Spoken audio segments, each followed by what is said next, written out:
I've said this before and I'll say it again. The carnivore diet is amazing, but it should only be done for the short term. I'm going to go into why and also go over why I am so different from Anthony Chafee.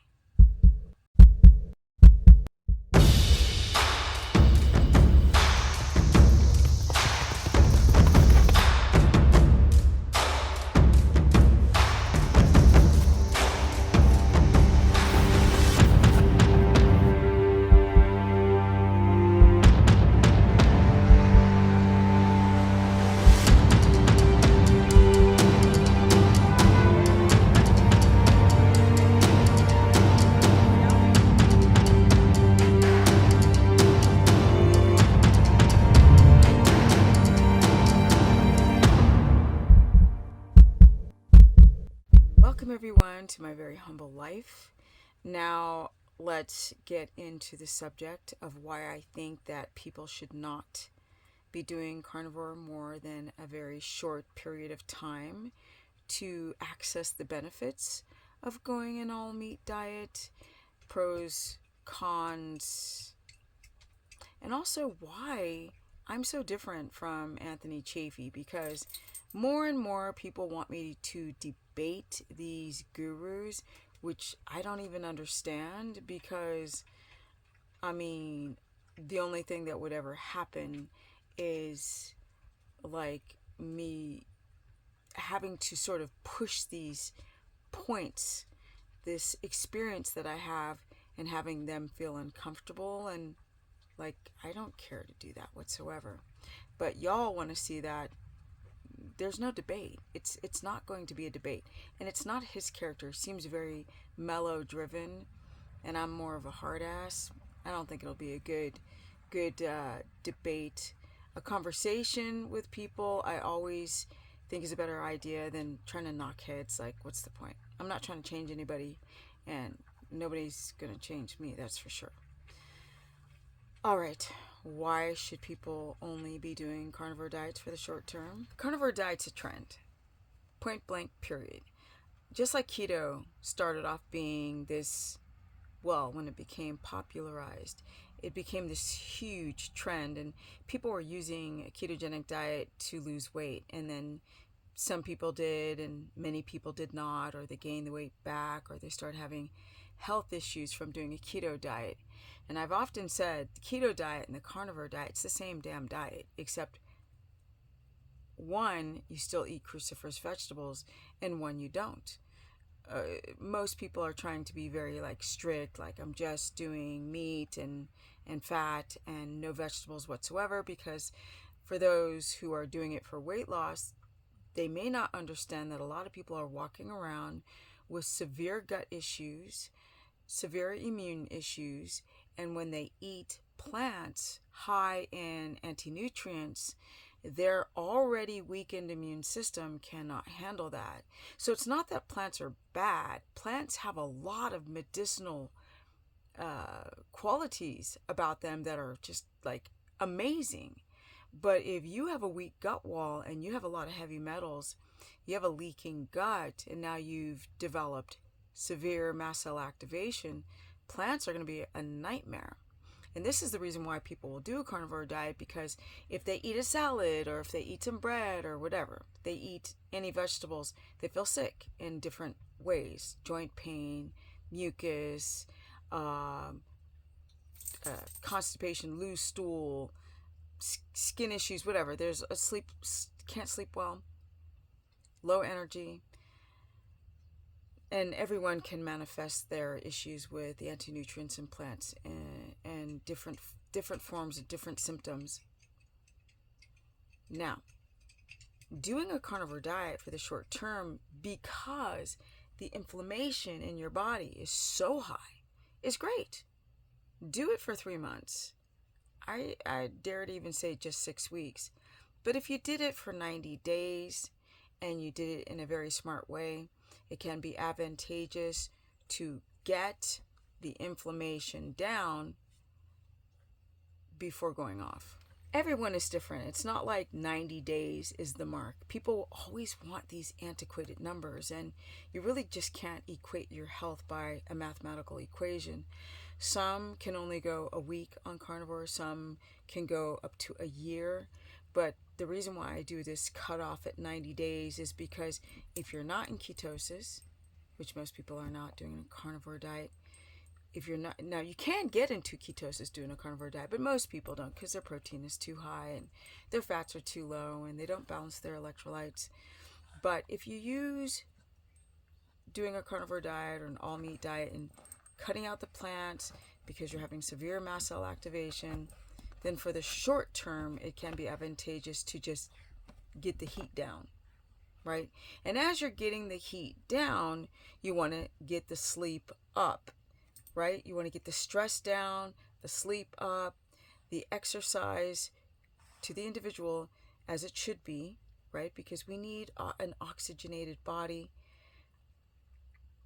We want to look at the quality of foods that we're consuming. There's a lot of changes that you have to make when changing your diet.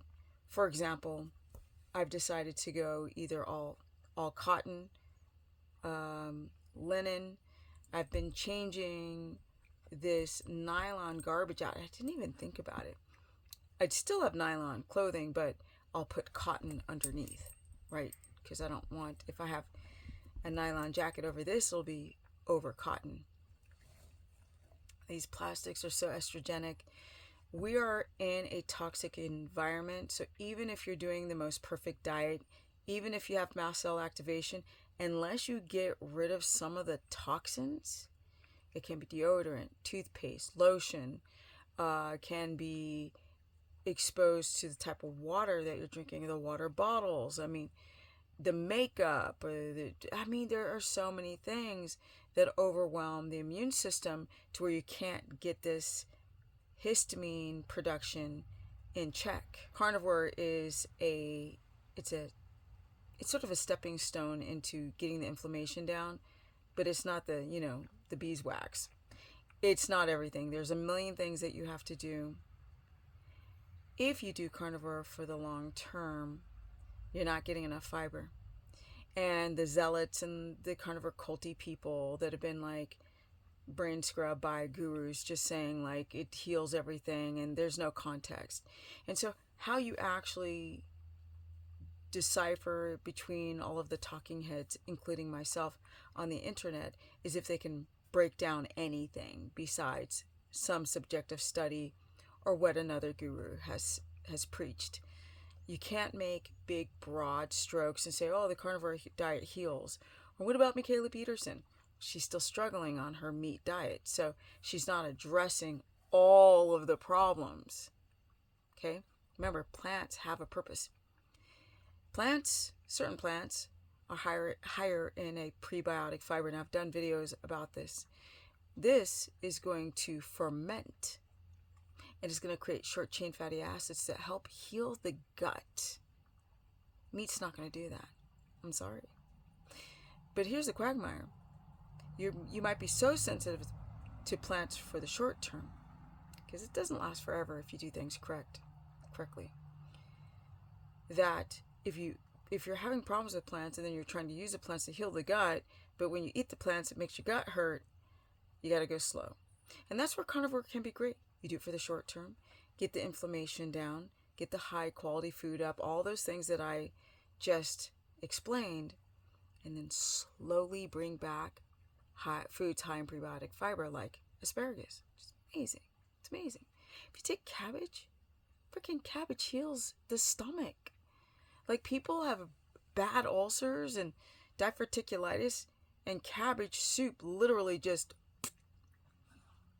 I've seen this on so many clients. So if they became this like cult carnivore person, they would miss that opportunity, because if you've got diverticulitis or a peptic ulcer, that meat is not going to heal your gut. No, ma'am. Yeah. Remember, we need We need that fermentation process so we can make diamine oxidase, so we can take down that histamine, and a lowered histamine, because we need it, but we need it in the right amounts at the right time. The control over your histamine will allow the gut to heal and the stomach acid to be produced to then break down the damn meat. I know I've done a million videos on this, so this is just a summary. But let's talk about Dr. Chafee. All right, here we go. Anthony Chafee. Seems like a really lovely guy. Seems nice, soft-spoken. He is preaching this diet in hopes to help people with their health who've come from the world of garbage out there with the standard American diet. But the reason why I believe that he just doesn't have enough experience. He hasn't been around long enough. And so you had like Paul Saladino come around and he's like writing books and pushing diets, and then he develops health issues. But the one thing I like about Paul is that he admits it. The rest of them have a hard time explaining some of the issues that they're going through, like balancing your electrolytes and your blood pressure. And I know this because I've been doing this longer than all those people, except for Maria Emmerich. She was on the keto diet before. Other than that, all of those people have come way after I started years ago. And because I've worked with thousands of people, you learn a lot. He has not. Anthony has not. I'm sorry, it's just facts. So when he's pushing this meat diet and meat heals and all you need to do is eat more meat, okay, what if you have high uric acid levels? What if you have chronic dehydration and you have a low GFR? What if your liver enzymes are high? What if you have a gallbladder problem? What if you're having histamine to meat? Yeah. What if you have chronic constipation, thyroid issues? But he ain't talking about them things because he doesn't have enough experience. That's the reason why I don't want to debate him. It would be uncomfortable. I've already done that before on stage at a big, huge summit, right? Where this was a keto panel years ago.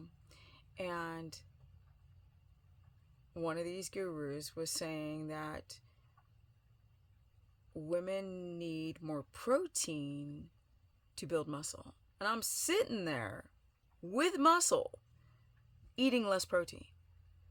And I said, okay, then explain me, because my ass is not young anymore. Okay, I'll be almost 58 soon. And then, of course, one of my favorite people, Nora Gagaudis, was there on the panel, and she's like, I agree with Stephanie. We come on. So it was men saying that women needed more protein. Like, again, broad stroke comments. Nonsensical. Too much protein converts into glucose, blocks ketone production. Insulin sensitivity is what helps you build muscle. Balancing your hormones, getting rest, sleep, looking to have less xenoestrogens get into your body. So, be careful for what you listen to. Use your own reasoning. You got to decipher through all these talking heads, including myself. But at least I have the experience working with so many people over the years. Because having consultations, it's awkward. Not for me. I love people. But can you imagine going into the depths of people's lives? From birth, struggles and divorce and, a child dying or, health issues their whole life, cancer, and people are crying and get emotional? You think these people have that? I don't think so. Some might. I don't see it. I see a lot of product pushing. I see a lot of broad stroke comments. So, do I think that Dr. Anthony Chafee has, well, I think he needs more experience. And with people. Yeah, that's what I think. All right, comment below. I'd love to hear your thoughts. I'm sure I'll get a couple zealots out there. They're like, oh my God, it's amazing. Comment below, share this content. That's how people find me. People say like, bullshit about me, and I'll be like, I really don't care. I'm too old to give a frack. More important things in life than all the talking heads, including myself. And I'm out, because now I have to edit this energy. If you guys feel like you need help and you feel like you want to go with a person like myself, I'm here. If not, we're good. I do consultations. I have a course where it's a monthly course where I cover all 3 diets, because some people just can't do carnivore. They have hypoglycemia. Their gallbladder's freaking out. Some people are having gout. Yeah, or histamine to the meat. Like, what do you do? Like, now I'm reacting to meat. What if you have to do carbs? How do you do it? You can sign up for that course through stephanieperson.com. My Instagram is Stephanie Ketogenic. My Facebook fan page is Stephanie Business Person. And I'm out. Energy at 57, almost 58. Peace.